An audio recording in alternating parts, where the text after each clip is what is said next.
안녕하세요. 닥터강입니다. 뷰티랩 에피소드에 다시 오신 것을 환영합니다. 오늘은 정말 충격적인 데이터를 좀 가지고 왔어요. 최근 2022년부터 25년까지 발표된 국제 연구들을 보면 현대 젊은이들의 피부가 이전 세대보다 훨씬 노화가 빠르게 진행되고 있다는 내용이거든요. 그래서 한국 연구진이 32명의 여성을 대상으로 한 실험에서 단 6일간 4시간만 잠을 자게 했더니 피부 탄력이 30%나 감소를 했어요. 그리고 가공식품을 많이 먹는 성인의 경우 여드름 발생 위험이 54%나 높았고, 하루 7시간 스마트폰을 사용하는 청소년은 우울증의 위험이 2.39배나 높아졌는데, 이게 피부에도 직접적인 영향을 준다는 것이 밝혀졌거든요. 오늘날 이런 과학적 데이터를 바탕으로 현대인들의 라이프 스타일이 우리 피부에 어떤 영향을 주는지, 그리고 이를 어떻게 개선할 수 있을지 말씀드리려고 해요. 피부과 의사로서 저는 10년간 진료를 하면서 느끼는 건 10대, 20대 환자분들의 피부가 예전 30대와 같은 피부로 보인다는 게 문제이거든요. 그래서 이건 단순한 느낌이 아니고 실제 데이터로 입증되고 있어요. 이게 먼저 수면 이야기부터 해볼게요. 여러분은 어제 몇 시간 잠을 주무셨나요? 데이터로 보는 수면 부족의 실체는 이제 중앙대학교와 아모레퍼시픽이 공동으로 진행한 연구에서 정말 놀라운 결과가 나왔어요. 6일 연속 4시간만 자게 한 그룹과 8시간 충분히 잔 그룹을 비교했는데 피부 탄력이 30% 정도 감소가 되었고요. 피부 장벽 회복 속도가 30% 이상 저하가 되었어요. 그리고 수분 손실량이 현저하게 증가됐고요. 더 충격적인 건 이런 변화가 첫날부터 시작되었다는 거예요. 수분 부족은 1일차에서부터, 피부 질감의 악화는 4일차부터 측정이 가능할 정도로 나타났어요. 그래서 잠이 부족하면 피부에서 일어나는 일을 살펴보면요. 일본에서 임상의학 저널에 발표된 연구를 보면 수면이 부족하면 이제 염증 지표 IL6라고 있어요. 급격하게 증가가 되고요. 그래서 이게 피부 염증과 트러블의 직접적인 원인이 되기도 해요. 그리고 피부에 노란기가 증가한다고 하는데 이건 황달 현상이거든요. 간 수치가 높아지면서 피부에도 나타나는 거죠. 그래서 수면 박탈 직후부터 측정이 가능한 변화예요. 그리고 세 번째는 염증 호르몬의 분비 패턴이 완전히 바뀌어요. 밤에 회복되어야 할 시간에 오히려 염증 수치가 증가하는 거죠. 블루라이트의 숨겨진 위험을 보면요. 단순히 잠을 적게 자는 게 문제가 아니에요. 잠들기 전 스마트폰 사용이 더 큰 문제거든요. 그래서 최신 연구에 따르면 블루라이트는 UVA나 UVB보다 피부 깊숙이 침투를 해요. 그리고 단 1시간 노출만으로도 PR1 유전자 발현이 감소되고요. 이건 피부 자체의 생체 리듬을 담당하는 유전자고요. 그리고 활선상소의 증가로 콜라겐 분해를 촉진시켜줘요. 그리고 피부 세포의 밤 시간이 회복 기능이 차단되는 거죠. 우리가 이제 10시부터 2시까지 꼭 잠을 자라고 말씀드리거든요. 그때 우리 몸에 재생이 다 이루어지기 때문에 꼭 10시 이전에는 웬만하면 주무시는 게 좋습니다. 네, 이제 식습관 이야기를 해볼까 해요. 그래서 어제 혹시 피자나 치킨, 야식을 혹시 드셨나요? 그래서 충격적인 식단, 피부 연관성에 대한 데이터는요, 미국 피부과 학회지에 발표된 대규모 연구에서 정말 명확한 결과가 나왔어요. 고지방, 고당분 식품을 먹는 성인 여드름 발생이 54% 증가가 되었고요. 우유를 하루 5잔 이상 마시는 경우 76%의 높은 여드름 발생률을 보였고요. 그리고 당분이 높은 음료를 섭취했을 때 여드름 발생 위험이 2배나 증가하였습니다. 그리고 기름지고 단 음식을 조합해서 먹으면 여드름 위험이 8배나 또 증가한다고 해요. 이거는 느낌이나 추측이 아니고 수만 명을 대상으로 한 정확한 수치예요. 네, 야식에 숨겨진 피부 파괴력을 보면요. 텍사스 대학교 연구진이 발견한 건데 밤늦게 먹는 게 단순히 살찌는 것보다 훨씬 심각한 문제예요.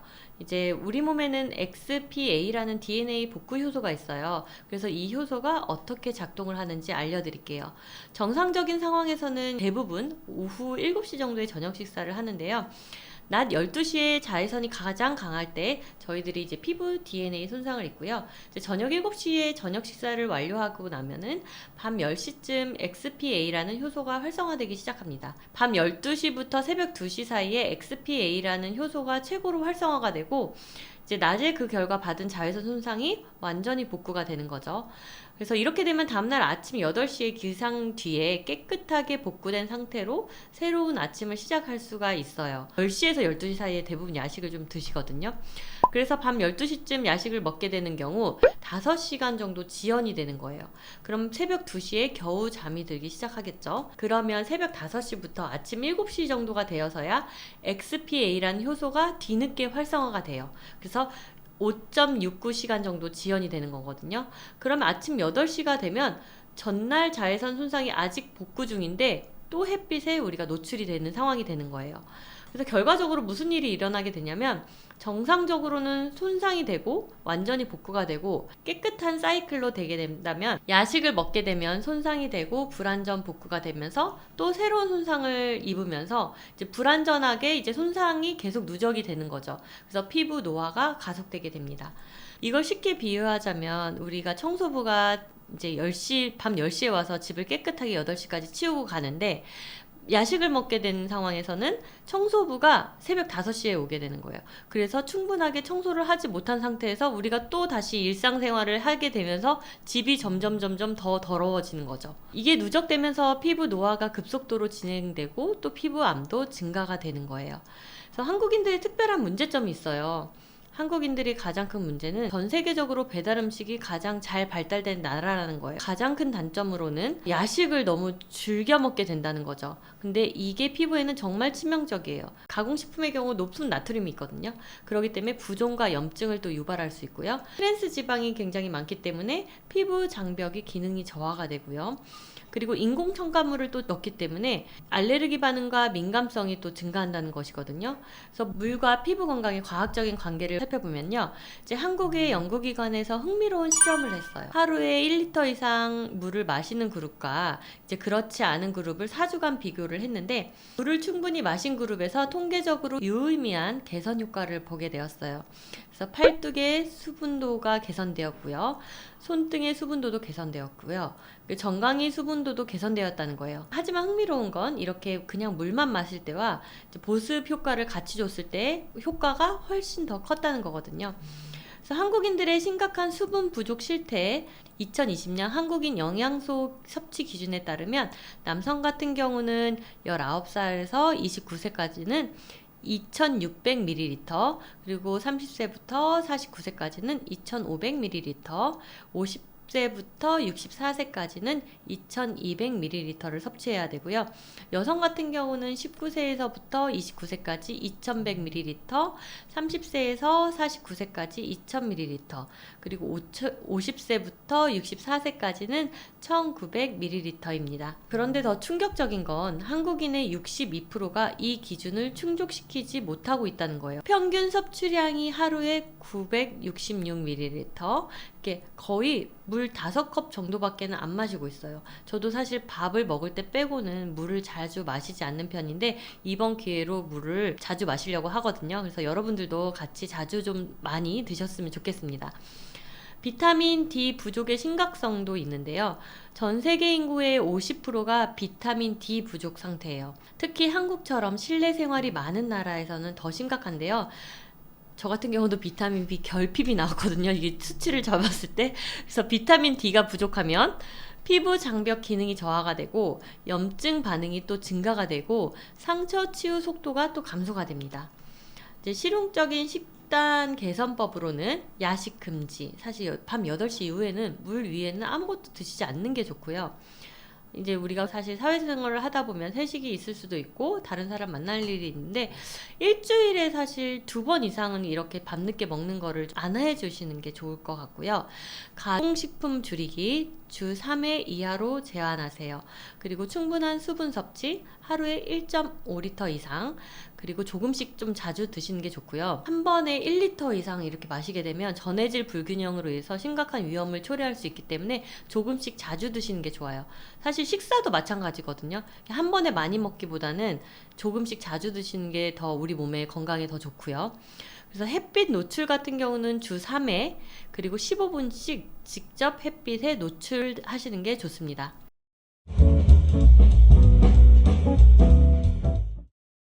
디지털 스트레스의 피부와 상관관계는 사실 이게 가장 현대적인 문제, 이제 디지털 스트레스에 대해서 좀 이야기를 해볼게요. 소셜미디어가 피부에 미치는 실질적인 영향, 최근 청소년 대상 연구에서 놀라운 결과를 발표했어요. 하루에 7시간 이상 스크린 타임을 했을 때 우울증의 위험이 2.39배 정도 증가가 되었고요. 불안장애 위험 또한 2.26배 증가가 되었습니다.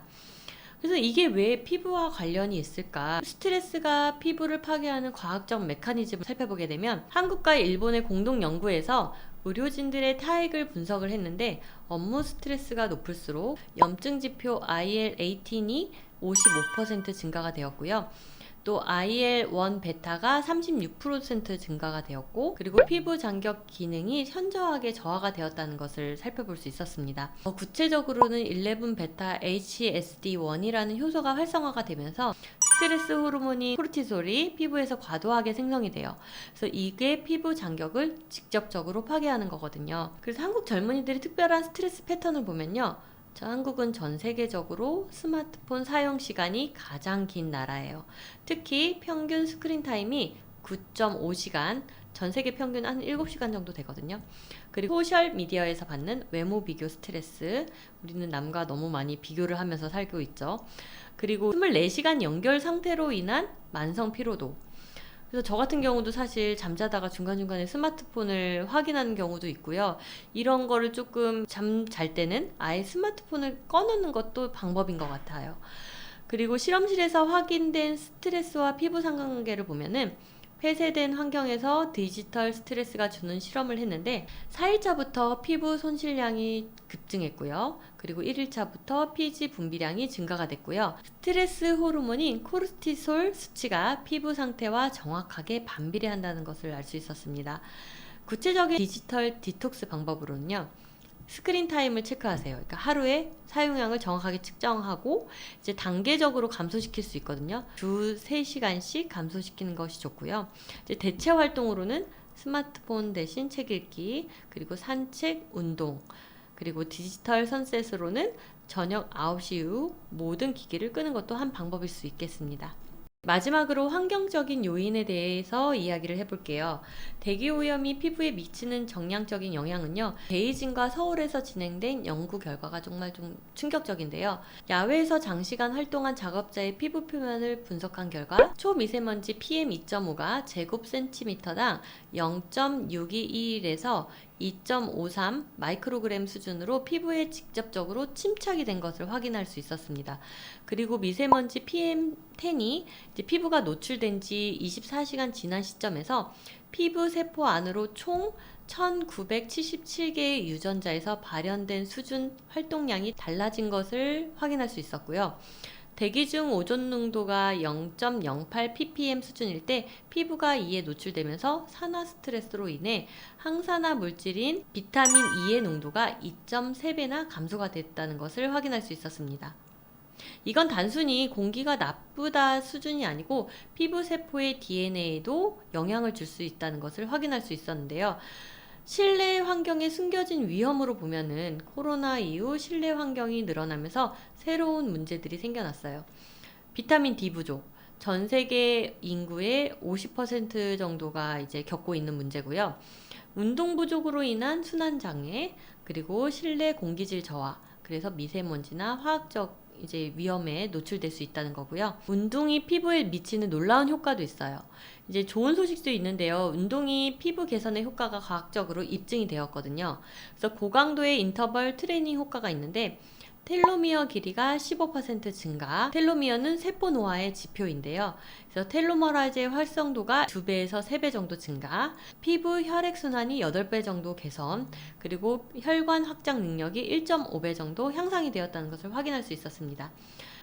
제 개인적인 경험으로는 이제 저는 사실 운동을 일주일에 2회에서 3회 정도 하는데요. 사실 저는 몸이 조금 자꾸 아파서 시작을 하게 되었지만 피부의 개선 효과도 있다는 것을 제가 직접적으로 눈으로 확인할 수 있었습니다. 실제로 실천할 수 있는 방법들을 좀 설명을 해드릴까 해요. 그래서 즉각적으로 시작할 수 있는 변화들을 살펴보면 첫 번째, 수면 최적화. 매일 같은 시간에 자고 같은 시간에 일어나기, 그리고 잠들기 1시간 전에는 모든 화면은 끄기.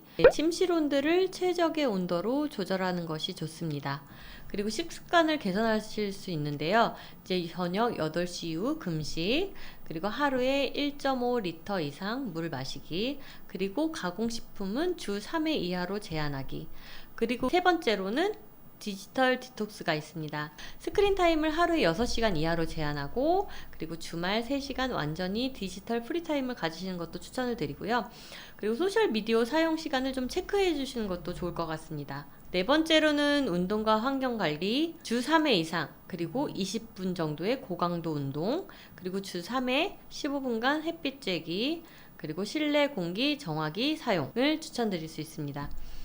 2주간 챌린지 제안을 좀 드려요. 그래서 1주차에는 수면 시간을 늘리기, 야식 끊기, 그리고 2주차에는 스크린 타임 줄이기, 그리고 운동 시작하기. 그래서 이렇게만 하셔도 2주 이내에 가시적인 효과를 보실 수 있고요. 스텝 바이 스텝으로 좀 천천히 변화하시는 것을 추천드립니다. 오늘 말씀드린 내용은 과학적으로 모두 증명된 사실이에요. 단순한 추측이나 경험담이 아니고 수천 명을 대상으로 한 연구 결과물들이죠. 20대인데 피부가 갑자기 안 좋아졌다고 느끼시는 분들은 이 항목들을 좀 체크해 보시는 것도 좋으실 것 같아요. 그러면은 많은 부분들이 좀 해당이 될 거거든요. 그래서 가장 중요한 거는 이 모든 것들이 개선이 가능하다는 것이죠. 그래서 오늘부터 시작하면 2, 3주 안에 분명히 변화를 느끼실 수 있으실 거예요. 그래서 오늘도 끝까지 시청해 주셔서 너무 감사드리고요. 구독과 좋아요, 댓글도 부탁드리고요. 그리고 여러분들의 라이프 스타일 개선 후기도 댓글로 공유해 주시면 너무 감사하겠습니다. 다음에 또 만나요. 안녕.